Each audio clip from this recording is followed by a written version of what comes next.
are just getting started with high moisture corn. Now this particular field that we're in right now is on a little bit of a side hill. I don't know if we chopped it last year or not, but 2 years ago I combined this stinking field, and it was so wet in here that the combine wouldn't stay still. It took us about 3 hours to do this little tiny chunk. And the reason why it took so long is we had to do it up and down the hill because the combine wouldn't stay in one spot.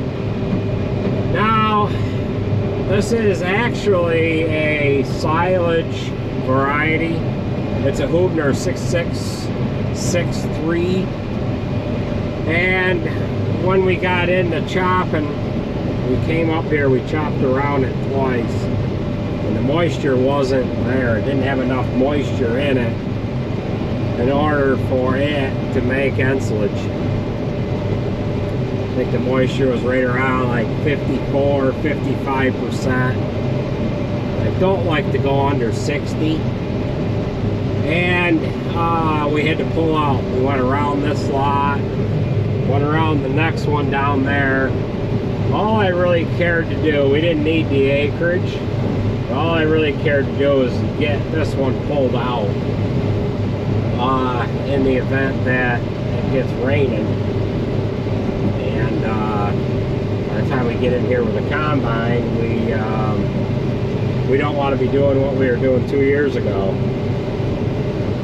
So this is running in at 31% moisture. I got up as high as 34.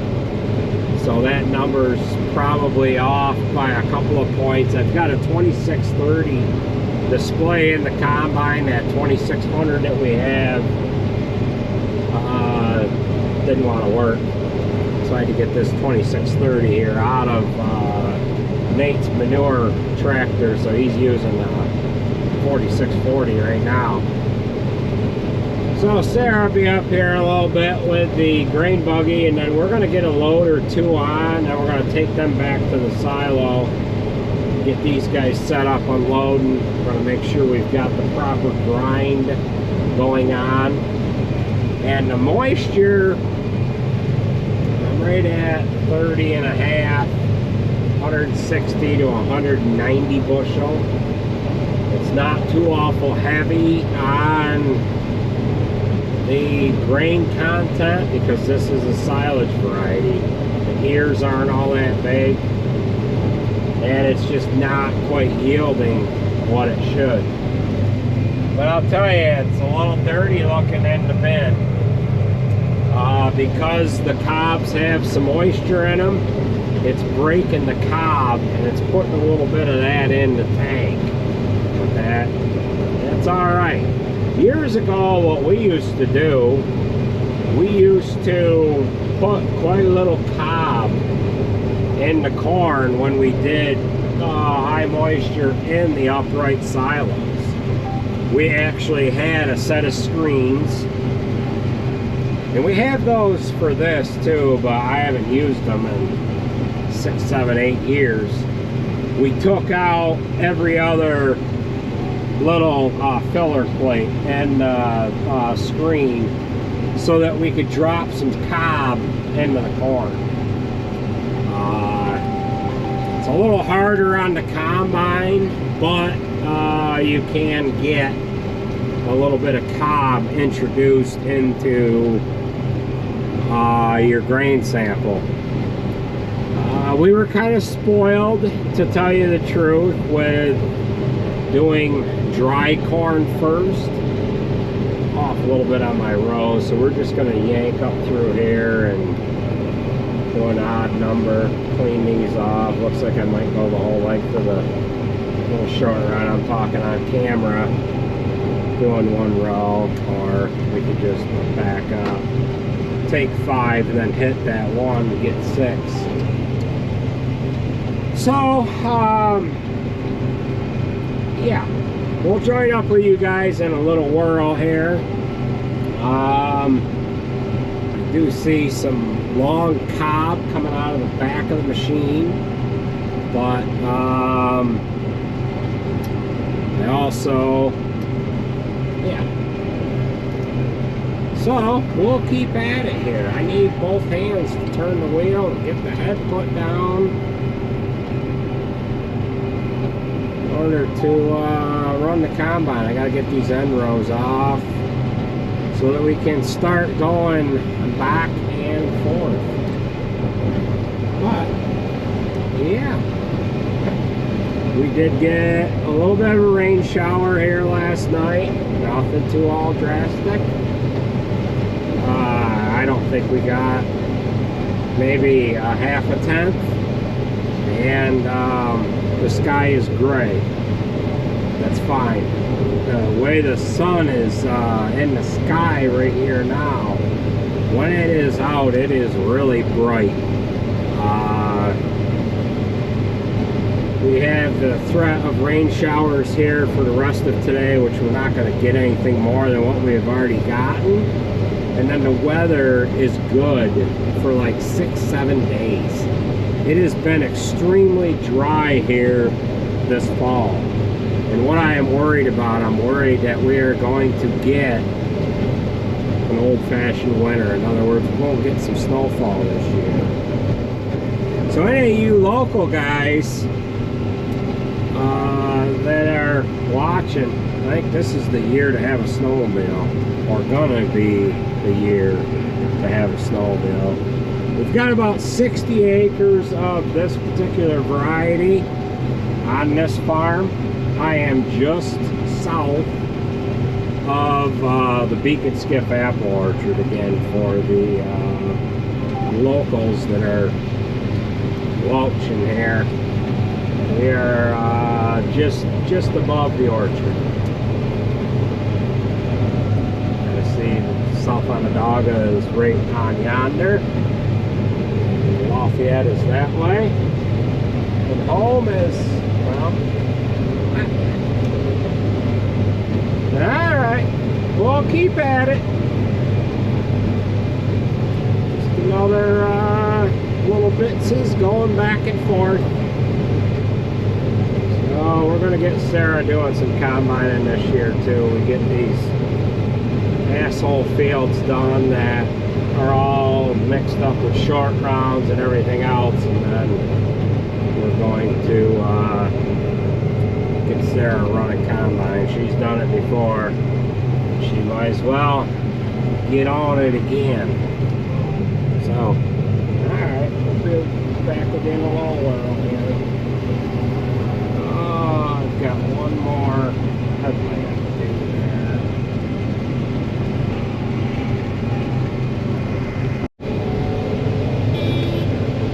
Alright, so here we are. We kind of talked about this in the last video. This is wet corn. It's swelled up quite a bit. And last year we blew the boot off several times before we ended up just getting to the point where we said, the heck with it. We're going to unbolt the rubber flap off of one side and just let it run free. Wow. Not sure we would see that kick right off of there. Dry corn should flow out the auger at a faster rate. Wet corn's going to flow out in a thicker stream, but because it is tough to, we gotta stop, we gotta stop, we gotta stop, we gotta stop. We gotta stop because we're leaning downhill. I don't want to break the boot off with the bows on that grain buggy. But last year, several times, we ended up blowing that boot off. I explained it in the last video. And this does have the high-speed unload on it, believe it or not. And I kind of thought we'd be in a little bit of trouble because we're right at about the same moisture we were at last year, and we were blowing that boot off. And with with this having a brand new vertical auger and a new housing, I figured that we were going to be running as fast as this unit would ever run as far as being able to unload this. So I'm glad that is not a problem. So take us a little bit to unload this wet crap, but we usually put 2.5 bins on a truck to make a whole load. So I'll have to combine 1.5 bins more, and then we'll take one back to the silo. I just want to make sure the roller mill is adjusted correctly and get it running so these guys can start offloading for us and we can just keep on putting loads on. I don't want to get back there tonight after the fact and see that, hey, there's nothing ground up, it's all in the silos, full kernel. So we did set the roller mill this morning. We've got that as tight as it will go. However, I just need to see it for myself. So being that this corn is wetter, it bridges up quickly in the grain bin, or the grain buggy. If this stuff was dry, you wouldn't even see the pile bridge up. And that cart, this combine holds like, I don't know, 240 or 260 bushels, somewhere thereabouts. And that grain buggy is a 500 bushel cart. If we unload on the go twice, we can't get quite 2 bins off the combine on there if we're going unloading on the go. So, well, our grain tank full light's still glaring at us because we must have some wet corn up on the grain bin extension up on this left side is where that sensor is, and the light is still on. So we'll keep at it here on the lower side of the field, and I've got an odd number of rows going in. We're still beeping. We'll have to wait till we get turned around. Think I should fold the auger back in, or you think I should keep it out in La La Land? Just so we don't get that into trouble.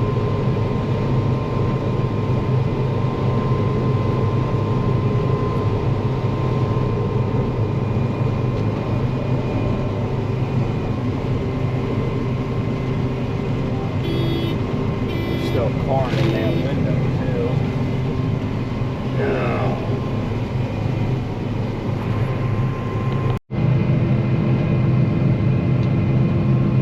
Well, here's where we're at. This will make the first 10-wheeler load out of here. It is the third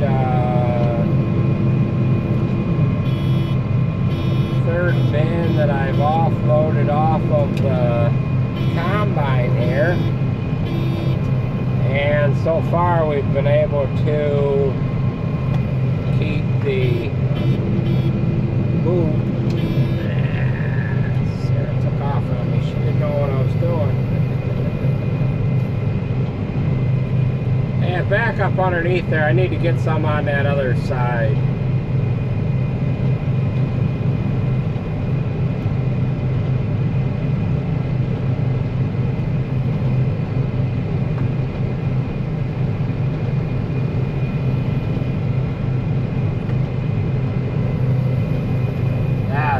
You got enough on there. That one tire's a little squishy on that other side. No sense in blowing that. So we'll let her get back to that truck, And this field, this one strip here is done. I haven't got only a little bit left in the bin there. We'll get our auger folded back. And yeah, we'll get her. A little corn on the ground there. So we'll yeah, not good. Alright, so we got like one row left here. We're gonna go down in that bottom field, zip off the headland. She's gonna pull the truck down in here. I'm gonna take a load back and start unloading it, and she's gonna combine while we're gone. So that's what we're gonna try to get accomplished here.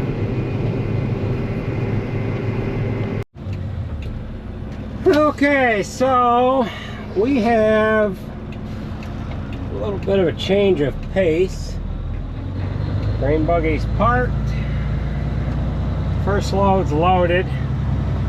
And we're headed back to the farm now, the first load that will blow into the silo.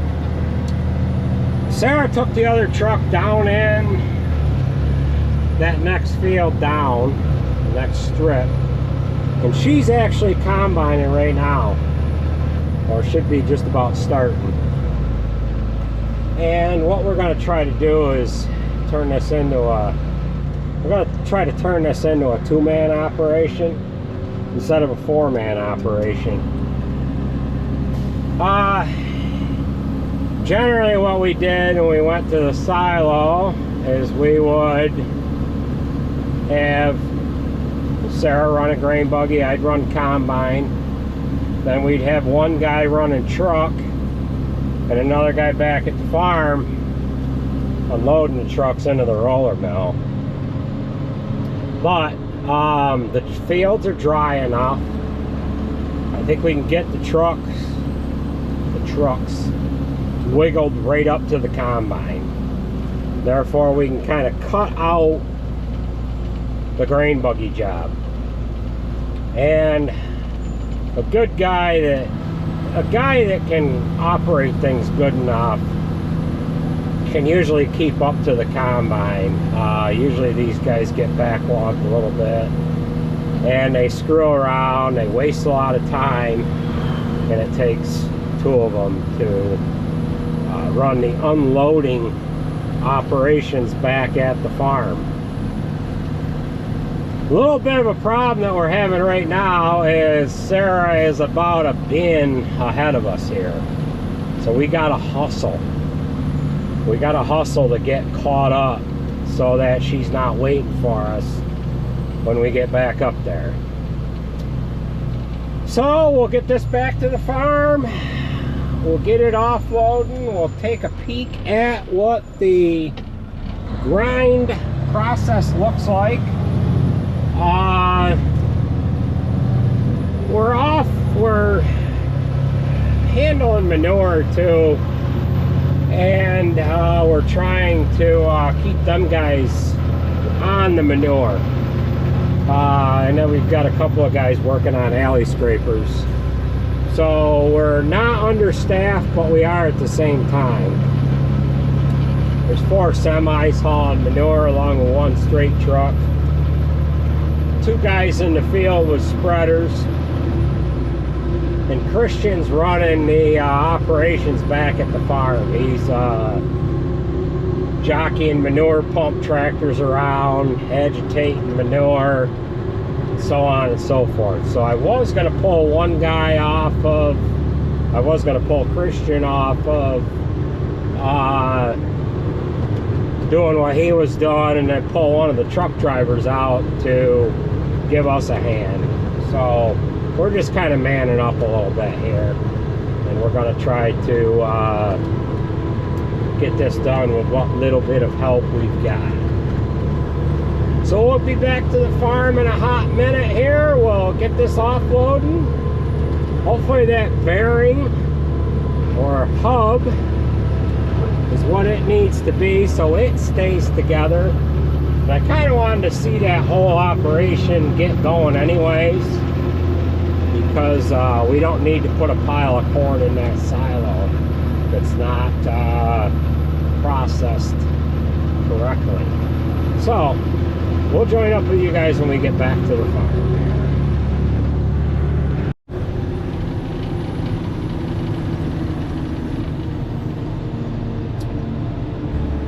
Well, we're just getting back to the farm here now, and Sarge just got a headlight out. So what we're going to do is we're going to roll up on the scale here, get this weighed so we know exactly what we end up getting into this silo here. Looks like we're doing a service to the payloader. Brother's gonna wash the fertilizer spreader. He's been putting cover crop onto that. And yeah, getting after it here. Alright.